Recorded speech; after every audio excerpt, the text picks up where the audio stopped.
ఓం గణానాః త్వా గణపతిగం వవామహే కవిం కవీనాముపవస్రవస్తమం జ్యేష్ఠరాజం బ్రహ్మణస్పదానః శృణ్వన్నోతిభిస్సేదసాదనం ప్రణో దేవీ సరస్వతే వాచైః విర్వాచనేపతి ధీనామమిత్రయవతు గురుర్బ్రహ్మ గురుర్విష్ణుః గురుర్దేవో మహేశ్వరः గురుర్సాక్షాత్ పరర్బ్రహ్మ తస్మై శ్రీ గురవై నమః.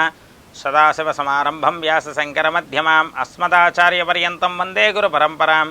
నమస్తే అస్తు భగవన్ విశ్వేశ్వరాయ మహాదేవాయ త్రయంబకాయ త్రిపురాంతకాయ త్రికాగ్నికాలాయ కాలాగ్నిరుద్రాయ నీలకంఠాయ మృత్యుంజయాయ సర్వేశ్వరాయ సదాశివాయ శ్రీమన్మహాదేవాయ నమో నమః. విద్యాక్షమాలాశకపాలముద్రాం రాజత్కరం కుందసమానకాంతిం ముక్తాఫలాలంకృతశోభితాంగిం బాలాం స్మరే వాంగ్మయ సిద్ధిహేతోః. బ్రహ్మవాక్కు కార్యక్రమానికి స్వాగతం, సుస్వాగతం.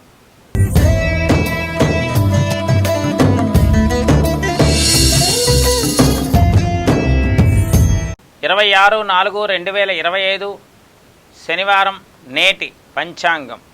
స్వస్తి శ్రీ శ్రీ విశ్వావసునామ సంవత్సరం ఉత్తరాయణ పుణ్యకాలం వసంత ఋతువు చైత్రమాసం. ఈరోజు సూర్యోదయం ఉదయం 5:44 మొదలవుతుంది. సూర్యాస్తమయం సాయంకాలం 6:18 మొదలవుతుంది. ఈరోజు తిథి చైత్ర బహుళ త్రయోదశి ఉదయం 6:11 వరకు. తదుపరి చతుర్దశి తిథి తెల్లవారుజామున 1:22 వరకు. తదుపరి అమావాస్య తిథి. ఈరోజు నక్షత్రం రేవతి నక్షత్రం తెల్లవారుజామున 3:47 వరకు. తదుపరి అశ్విని నక్షత్రం. ఈరోజు యోగం విష్కంభ యోగం రాత్రి 2:29 వరకు. తదుపరి ప్రీతి యోగం. ఈరోజు కరణం వణజి కరణం ఉదయం 7:39 వరకు. తదుపరి చతుష్పాద కరణం. ఈరోజు శుభ సమయాలంటూ ఏమీ లేవు. ఈరోజు రాహుకాలం ఉదయం 9 గంటల నుండి 10:30 వరకు. ఈరోజు యమగంట కాలం మధ్యాహ్నం 1:30 నుండి 3 గంటల వరకు. ఈరోజు దుర్ముహూర్తం ఉదయం 6 గంటల నుండి 7:36 వరకు. ఈరోజు వర్జం మధ్యాహ్నం 3:33 నుండి 5:03 వరకు. ఈరోజు అమృత గడియలు రాత్రి 12:32 నుండి 2:02 వరకు. ఈరోజు రాశిచక్రంలో ఉన్నటువంటి గ్రహస్థితి గమనాన్ని ఒక్కసారి పరిశీలన చేద్దాం. రాశిచక్రంలో ఉన్నటువంటి గ్రహస్థితి గమనాన్ని ఒక్కసారి పరిశీలన చేద్దాం. మేషరాశిలో రవి, వృషభ రాశిలో గురుడు, కర్కాటక రాశిలో కుజుడు, కన్యారాశిలో కేతువు, మీనరాశిలో రాహువు, శుక్రుడు, బుధ, శని, చంద్రగ్రహాలు.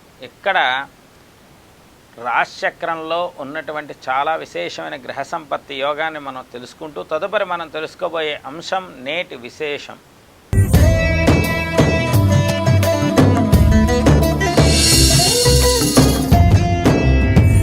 ఓం శ్రేయకాంతాయ కళ్యాణనదే నదేస్త్రిణాం శ్రీవేంకటనివాసాయ శ్రీనివాసాయ మంగళం.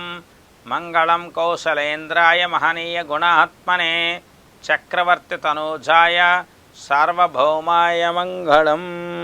ఏడుకొండలవాడ వెంకటరమణ గోవింద గోవింద. చాలా విశేషమైనటువంటి మాస శివరాత్రి మహాపర్వదినన్నాడు శనివారం.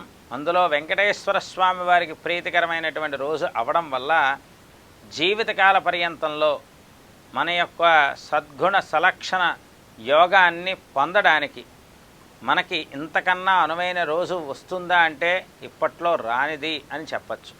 ఎందుకయ్యా అంటే మాస శివరాత్రి శనివారం పడ్డం వల్ల శనిగ్రహం వల్ల ఉండేటువంటి ఈతి బాధలన్నీ కూడా తొలగిపోయే పరిస్థితి ఏర్పడుతుంది. అందువల్ల ఇటు శివారాధన కీలకమే, అటు వెంకటేశ్వర స్వామి ఆరాధన చాలా కీలకమే, అలాగే నవగ్రహారాధన కూడా కీలకమే. అంటే ప్రతి మనిషి కూడా భక్తి పారవశ్యంలో భక్తి మార్గంలో ఈరోజు ఆధ్యాత్మిక చింతన అధికంగా ఉండడం వల్ల మీ జీవితంలో సార్థకత అనేది మాత్రం ఈరోజు ఖచ్చితంగా ఏర్పడుతుంది. ప్రతి ఒక్క రాశి వారు ప్రతి ఒక్క నక్షత్రం వారు ఈరోజు ఇటు విష్ణాలయానికి అటు శివాలయానికి అటు నవగ్రహ దేవతల ఆరాధనకి చాలా విశేషమైన రోజు. ఈరోజు ఇంకొక చాలా విశేషమైన విషయం ఏంటంటే ఈరోజు చేసేటువంటి శివారాధన వల్ల కర్మదోష ఫలితం అనేది పూర్తిగా నశించిపోతుంది. ఎందుకంటే చంద్రుడు, శుక్రుడు, బుధుడు, రాహువు అలాగే ఇక్కడ ఉన్నటువంటి ఈ గ్రహ సంపత్తి ఏదైతే ఉందో మీనరాశిలో ఉండటం వల్ల మరి ఈ పంచగ్రహాల యొక్క స్థితిగతుల మీద కేతువు యొక్క దృష్టి ఎక్కువగా పడడం వల్ల అన్ని రకాలైనటువంటి ఆధ్యాత్మిక భావనలతో కూడినటువంటి జీవితం మనకి మంచి మార్గాన్ని ఇస్తుంది. అందువల్ల ప్రతి ఒక్కరూ భక్తి మార్గంలో ఈరోజు శనివార నియమాలను పాటించండి. ఖచ్చితంగా మీ అందరికీ శుభం చేకూరుతుంది. తదుపరి మనం తెలుసుకోబోయే అంశం గోచార రీత్యా నేటి ద్వాదశ రాశుల యొక్క శుభ ఫలితాలు.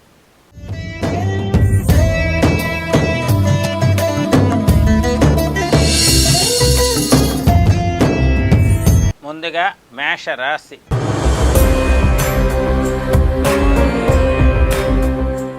అశ్విని నక్షత్రం 1, 2, 3, 4 పాదాలు, భరణి 1, 2, 3, 4 పాదాలు, కృత్తిక 1వ పాదంలో ఉన్నటువంటి మేషరాశి జాతకులందరికీ కూడా మానసిక వ్యధ అధికంగా ఉండేటువంటి శనివారంగా చెప్పుకోవాలి.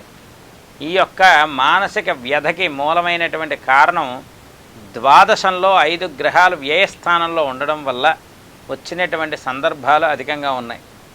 ఏలినాటి శని ప్రభావ తీవ్రత ఉన్నటువంటి ఈ శనివారం నాడు మేషరాశి వారు ఖచ్చితంగా ఈ యొక్క ఏలినాటి శని దోష నివారణార్థం శనికి తిలతైలాభిషేకం చేయించుకుంటూ నల్లని వస్త్రాన్ని, నల్ల నువ్వుల్ని దక్షిణతో సహా బ్రాహ్మణ పండితుడికి దానం ఇవ్వడం, అలాగే గో ప్రదక్షిణ చేయడం, అలాగే వెంకటేశ్వర స్వామి ఆరాధన చేయడం వల్ల కొంత మానసిక వ్యధ తగ్గుముఖం పడుతుంది. శారీరకమైనటువంటి ఇబ్బందులు కూడా తగ్గుముఖం పడతాయి. ఎందుకంటే ఇక్కడ మేషరాశి వారికి శని ఇచ్చేటువంటి ఫలితాలు చాలా తక్కువ ఉన్నాయి. అందువల్ల శనిగ్రహ శాంత్యార్థం మేషరాశి వారి ఈ పరిహారాన్ని చేసుకోండి. గోవిందనామ స్మరణ సదా రక్షిస్తుంది. తదుపరి మనం తెలుసుకోబోయే రాశి వృషభ రాశి.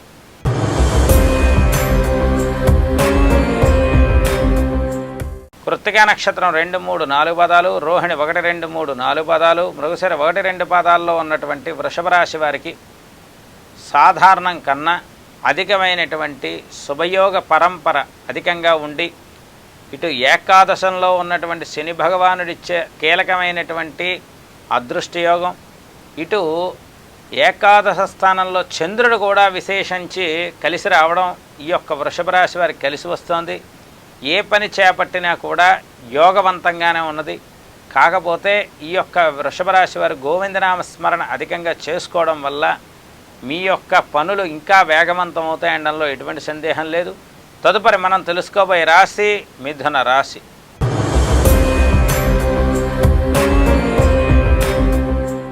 మృగశిర నక్షత్రం 3, 4 పాదాలు, ఆరుద్ర 1, 2, 3, 4 పాదాలు, పునర్వసు 1, 2, 3 పాదాల్లో ఉన్నటువంటి మిథున రాశి జాతకులందరికీ కూడా ఈ యొక్క శనివారం నాడు మాస శివరాత్రి మహాపర్వదినం కూడా పడడం వల్ల శివుడికి చక్కనైన పంచామృతాలతో అభిషేకాలు చేసుకుని మారేడు పత్రితో అర్చన చేయగలిగితే మాత్రం మిథున రాశి వారికి తిరుగులేని విజయావకాశాలు లభిస్తాయి. ఏ పని చేసినా కలిసి వస్తుంది.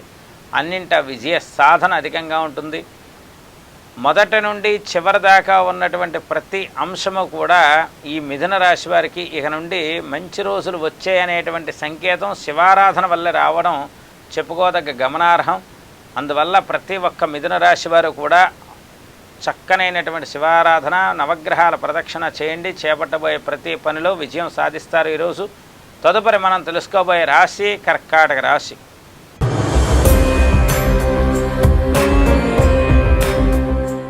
పునర్వసు నక్షత్రం 4వ పాదం, పుష్యమి 1, 2, 3, 4 పాదాలు, ఆశ్లేష 1, 2, 3, 4 పాదాల్లో ఉన్నటువంటి కర్కాటక రాశి జాతకులందరికీ కూడా శుభయోగ పరంపర అధికంగా ఉన్నది. గురుబలంతో దూసుకుపోతారు. ఖచ్చితంగా వివాహాది శుభకార్యక్రమాల యొక్క చర్చ ఈ రోజు నుండి అనుకోకుండా రావడం చెప్పుకోదగ్గ విశేషం. చేసే వృత్తి ఉద్యోగ వ్యాపారాల్లో అన్నింటా విజయ సాధన అధికంగా ఉంటుంది. కొన్ని సందర్భాల్లో మీ యొక్క కర్కాటక రాశి వారికి ఈరోజు కొన్ని ఆకస్మికంగా ఆనందాదియోగ్యంగా కూడా ఉండడం చెప్పుకోదగ్గ సూచన. వెంకటేశ్వర స్వామి ఆరాధన కనుక చేస్తే ఖచ్చితంగా మీ యొక్క కర్కాటక రాశి వారికి అద్భుతమైనటువంటి శుభయోగాలు లభిస్తాయి. తదుపరి మనం తెలుసుకోబోయే రాశి సింహరాశి.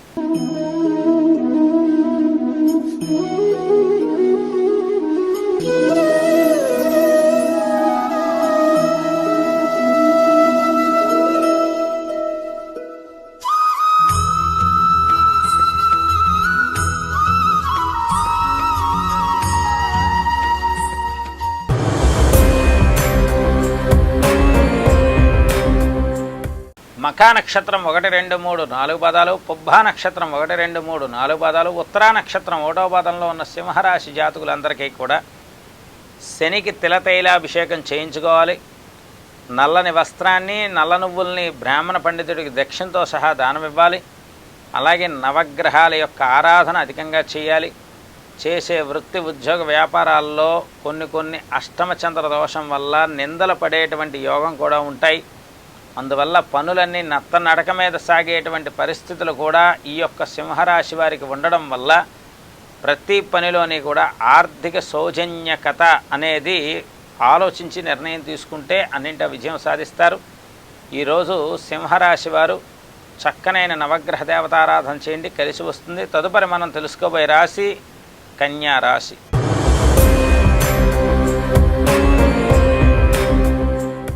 ఉత్తరా నక్షత్రం 2, 3, 4 పాదాలు, హస్త 1, 2, 3, 4 పాదాలు, చిత్త 1, 2 పాదాల్లో ఉన్నటువంటి కన్యారాశి జాతకులందరికీ కూడా సాధారణం కన్నా అధికమైనటువంటి కొన్ని శుభ సూచికలతో పాటు పరీక్షాకాలంగా కూడా ఉండేటువంటి సందర్భం ఈ యొక్క కన్యారాశి వారికి ఉన్నది.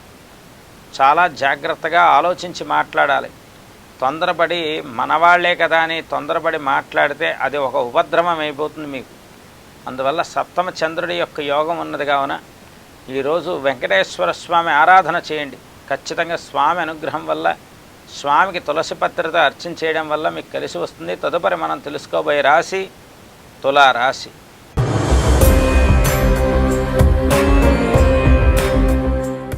చిత్తా నక్షత్రం 3, 4 పాదాలు, స్వాతి 1, 2, 3, 4 పాదాలు, విశాఖ 1, 2, 3 పాదాల్లో ఉన్నటువంటి తులారాశి జాతకులందరికీ కూడా చాలా విశేషమైనటువంటి పరిపృష్టి ఈ యొక్క శనివారం వీరికి సంభవించబోతోంది.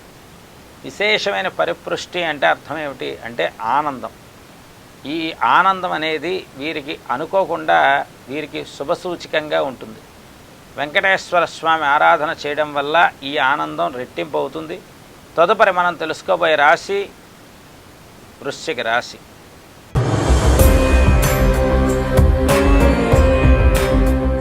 విశాఖ నక్షత్రం 4వ పాదం, అనురాధ 1, 2, 3, 4 పాదాలు, జ్యేష్ఠ 1, 2, 3, 4 పాదాల్లో ఉన్నటువంటి వృశ్చిక రాశి వారికి కొద్దిగా మానసికంగా ప్రశాంతతగా లేనటువంటి సందర్భం, అనారోగ్య సమస్య అధికంగా ఉండేటువంటి రోజు ఈ యొక్క వృశ్చిక రాశి వారికి ఈ శనివారం. వెంకటేశ్వర స్వామి ఆరాధన చేయడం, నవగ్రహాల్లో ధ్యాన శ్లోకాలు చక్కగా ప్రతి గ్రహం యొక్క ధ్యాన శ్లోకం ఒక్కొక్కటి 10 సార్లు చదువుకుంటూ కొద్దిగా ఆధ్యాత్మిక చింతనగా ఉండడం వల్ల కొన్ని సమస్యలన్నీ కూడా పటాపంచలయ్యి మానసిక జీవన విధానం మీద ముందుకు వెళ్తాయి. ఆరోగ్యపరమైనటువంటి పరిస్థితుల్లో కొద్దిగా జాగ్రత్తలు వహించాలి వృశ్చిక రాశి వారు. తదుపరి మనం తెలుసుకోబోయే రాశి ధనుర్రాశి.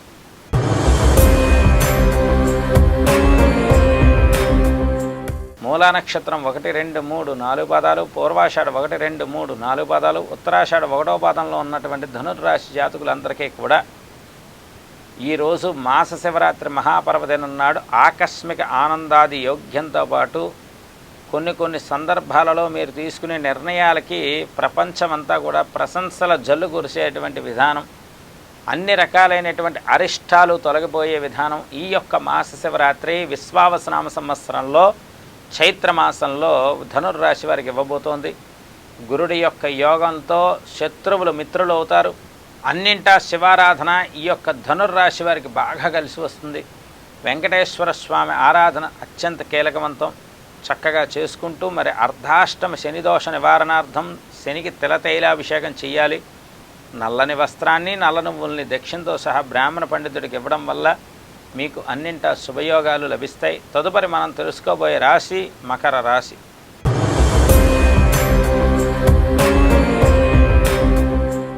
ఉత్తరాషాఢ నక్షత్రం 2, 3, 4 పాదాలు, శ్రవణం 1, 2, 3, 4 పాదాలు, ధనిష్ట 1, 2 పాదాలతో ఉన్నటువంటి ఈ యొక్క మకర రాశి జాతకులకి గురుబలంతో, శని బలంతో ఈ ఏలినాడి శని తర్వాత వీరు విజృంభిస్తారు. అన్ని రకాలుగా ఆర్థిక సౌజన్యకత, అందరిలోనే మంచి పేరు, ఏ పని చేసినా కలిసి రావడం, 1 కాదు 2 కాదు అన్నింటా కూడా విజయ సాధనగా ఉండేటువంటి సమస్యలన్నీ కూడా పరిష్కార దిశగా విజయాన్ని ఇవ్వబోతున్నాయని చెప్పచ్చు.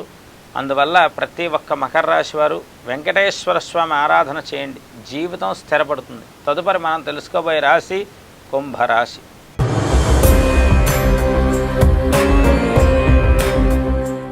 ధనిష్ట నక్షత్రం 3-4 పాదాలు, శతభిషం 1-2-3-4 పాదాలు, పూర్వభద్ర 1-2-3 పాదాల్లో ఉన్నటువంటి కుంభరాశి జాతకులకి ఇల్లంతా కూడా సందడి వాతావరణంతో, ఆరోగ్యప్రదమైనటువంటి జీవితంతో, ఐశ్వర్యవంతమైనటువంటి పరిస్థితులతో వీరికి అన్ని రకాలుగా శుభం చేకూరుతుంది. ఏలినాడు శని ప్రభావం ఉంది కావున శనికి తిలతైలాభిషేకం చేయాలి. అలాగే ఇక్కడ నల్లని వస్త్రము, నల్ల నువ్వులు దక్షిణతో సహా బ్రాహ్మణ పండితుడికి ఇవ్వడం వల్ల కుటుంబ వాక్స్థానంలో ఉన్నటువంటి దోషాలన్నీ కూడా సమసిపోతాయి. వెంకటేశ్వర స్వామి ఆరాధన వల్ల మనస్సు ప్రశాంతంగా ఉంటుంది. తదుపరి మనం తెలుసుకోబోయే రాశి మీనరాశి.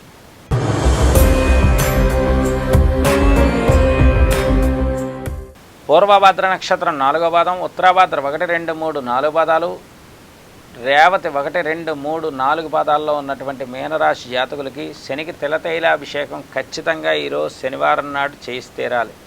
అలాగే మనస్సు ప్రశాంతంగా ఉండడం కోసం, ఆరోగ్యవంతమైన జీవితం కోసం, ఒత్తిడి లేకుండా ఉండడం కోసం తిలల్ని, అలాగే బెల్లాన్ని, నల్లని వస్త్రాన్ని బ్రాహ్మణ పండితుడికి దక్షిణతో సహా దానమివ్వాలి.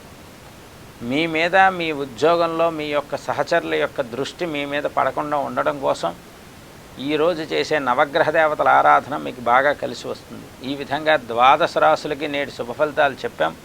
తదుపరి మనం తెలుసుకోబోయే అంశం నేటి ధర్మ సందేహాలు.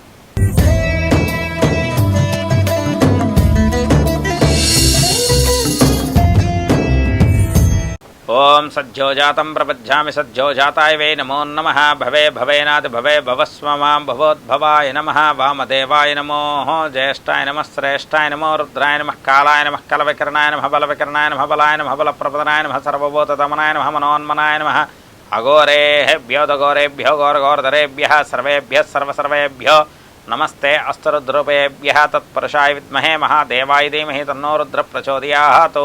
ఈశానः సర్వవిద్యానామీశ్వరः సర్వభూతానాం బ్రహ్మాధిపతి బ్రాహ్మణోధిపతి బ్రహ్మ. శివో మే అస్తు సదాశివోం. ఓం నమః శివాయ. శివాయ గురవే నమః. కాలానికి చాలా విశేషమైన శక్తి ఉంటుంది. ఆ కాలం అనేటువంటి శక్తి మన చేతిలో అనుకూలంగా మారాలి అంటే ప్రతి ఒక్కరూ కూడా మాస శివరాత్రి నాడు శివాలయంలోకి వెళ్ళి చక్కగా ధ్వజస్తంభం నుండి ఆ స్వామివారి ఆలయం వరకు చక్కగా ప్రదక్షిణలు చేసి ఆవు పాలు, ఆవు పెరుగు, ఆవు నెయ్యి, తేనె, పంచదార, పంచామృతాలతో శివుడికి అభిషేకం చేసుకుని ఉదయకాలం అంతా కూడా ఉపవాసం ఉండి నక్తవ్రతం చేస్తూ రాత్రి నక్షత్ర దర్శనం అయిన తర్వాత ఉపవాస విరమణ చేసి చక్కనైనటువంటి అరిటాకులో శాకాహార ముష్టాన్న భోజనాన్ని కనుక స్వీకరించి ఆ యొక్క శివనామ స్మరణ ఎంత చదివితే అంత ప్రారబ్ధ కర్మ దోషాలన్నీ మహాశివరాత్రి నాడు చేసే పూజ వల్ల పోతాయి. ఈ యొక్క మాస శివరాత్రి విశేషంలో ఇంకొక అవకాశం ఏంటయ్యా అంటే నవగ్రహాల యొక్క ధ్యాన శ్లోకాలు.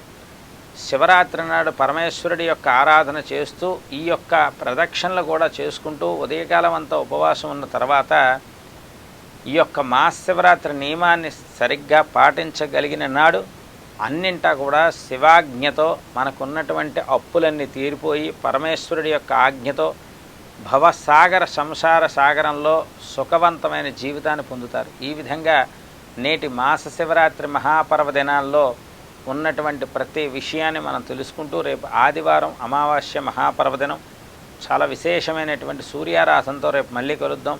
అంతవరకు సెలవు. సర్వే జనా సుఖినో భవంతు. స్వస్తి.